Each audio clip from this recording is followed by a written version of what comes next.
Hello? Hello? This is a message to everyone who can hear me. The year is 2110, and my name is Eva. I come from the city in New Sydney, in Australia, where the Second Corporate War left many people in poverty, with hunger and violence being part of everyday life. It was a frustrating and oppressive existence, but I always knew that one day I could make a difference. As an independent journalist, I investigate corporate corruption and cybersecurity issues. One day, I received a cryptic message from an anonymous source urging me to look into the shady corporation Shirohana, which was trying to establish a presence in Australia, a corporation with a tarnished past. Shirohana is a leader in the space industry, working on an ambitious terraforming project for the Moon and Mars. My mission was clear: infiltrate the headquarters of this powerful corporation to obtain compromising information. The headquarters was located on the remote island known as the Refuge Zone in Glow City, off the coast of Australia. Although this mission amounted to dangerous industrial espionage, I was determined to take it on, as it had been a long time since I had earned real money. I took a flight to Glow City and immersed myself in the corporation's documents to prepare for my role as a cybersecurity specialist. After an hour of flight time, we reached the refugee zone, and shortly after, the city itself. Excitedly, I sat by the window of the aerodyne, transporting me to the pulsating metropolis. The city's lights reflected off the glass skyscrapers, bathing the streets in neon glow. The city's soundtrack was already playing on my implant, a wild mix of electro beats, siren-like wails, and the dull hum of industrial machines.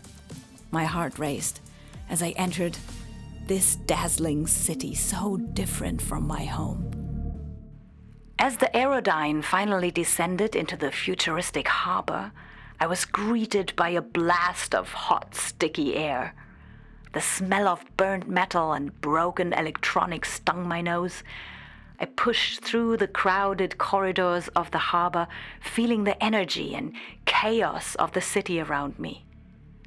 People of all kinds hurried past, gritty cyberpunks in lace-up boots and extravagant fashion icons dressed in glowing neon. The futuristic architecture, adorned with innovative holograms and radiant billboards, left me in awe. Between the skyscrapers, endless streets stretched out in all directions, their shadows deepening the city's mysteries. As I stepped into the glittering lights of the city, Glow City enveloped me like a veil of technology and future. A shimmering, surreal world that was both fascinating and intimidating. The first days in this neon-lit cyberpunk city were overwhelming. The blaring lights, the humid air, and the constant sound of car turrets and bustling crowds weighed heavily on me. But gradually, I was reminded of my purpose.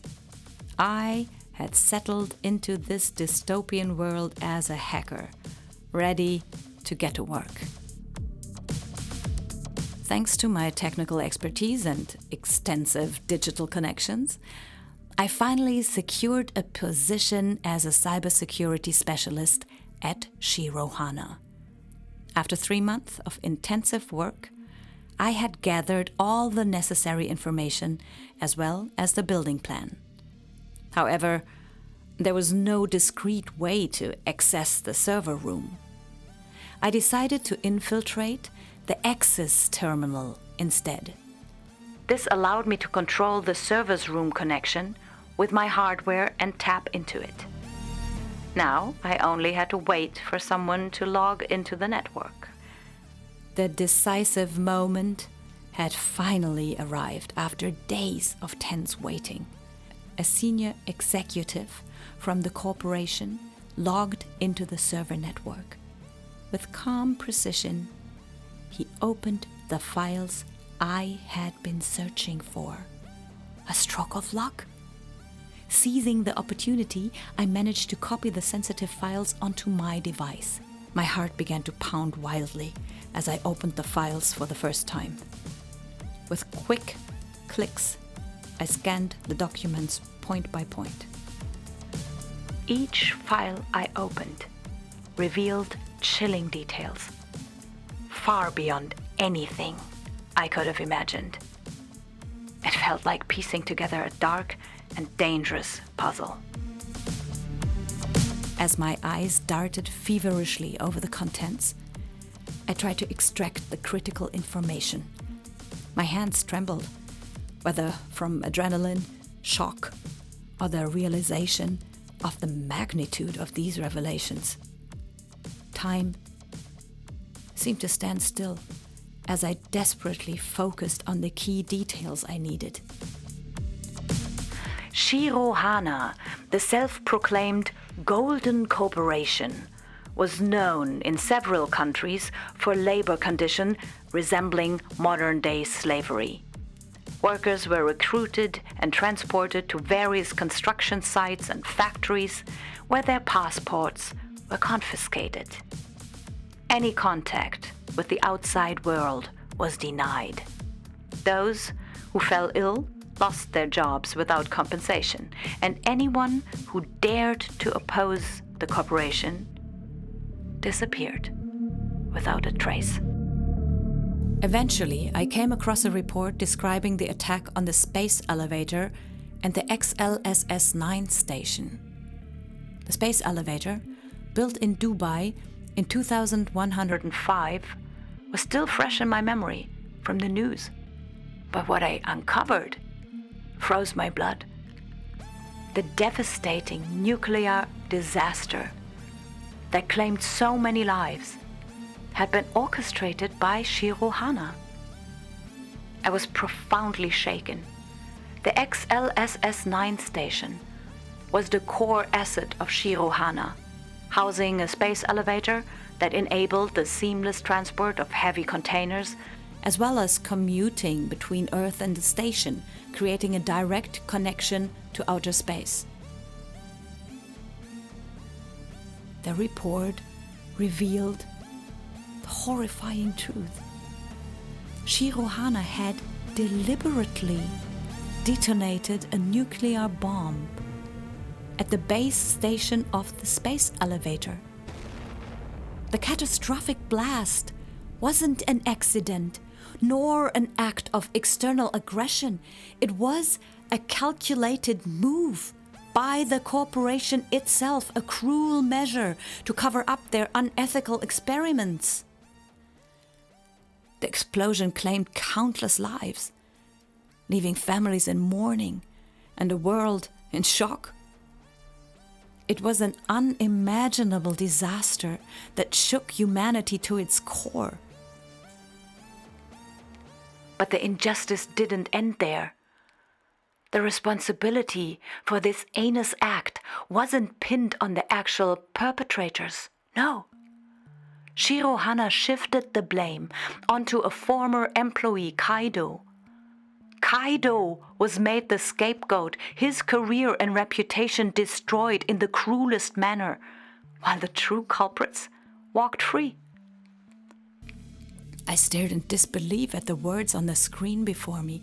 My throat was dry, and the faint voice that escaped my lips was barely a hoarse whisper. This is unbelievable. My hands trembled as I reread the details, fully grasping the horror. But the dark truth didn't stop here. The scale of this crime was worse than anything I could have envisioned. Kaido once a highly esteemed senior employee of Shirohana, became the center of a sinister conspiracy. The corporation claimed Kaido had joined a group of terrorists planning to take over and destroy the XLSS-9 station. But behind this accusation lay a grim reality. Shirohana exploited the situation to detonate a nuclear bomb at the base station of the space elevator. The catastrophic explosion was blamed on Kaido and his supposed terrorist group, while the corporation remained unscathed. Kaido had been a leading figure in the prestigious Lab 88, whose expertise in space technology made him an invaluable member of the team.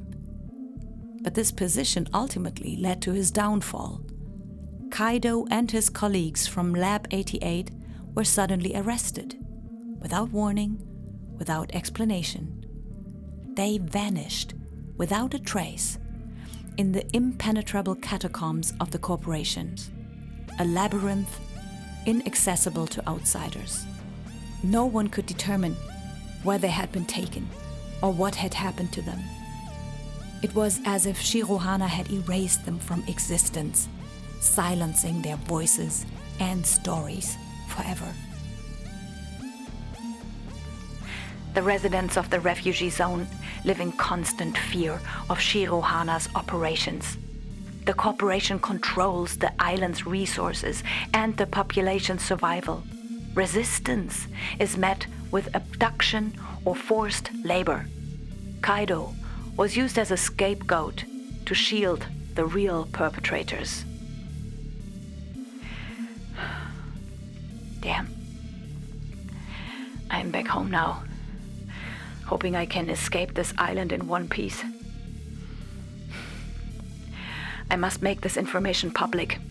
The truth needs to come to light, and I need to leave the refugee zone quickly. But I think it's already too late. I hear footsteps. They're coming. They're coming.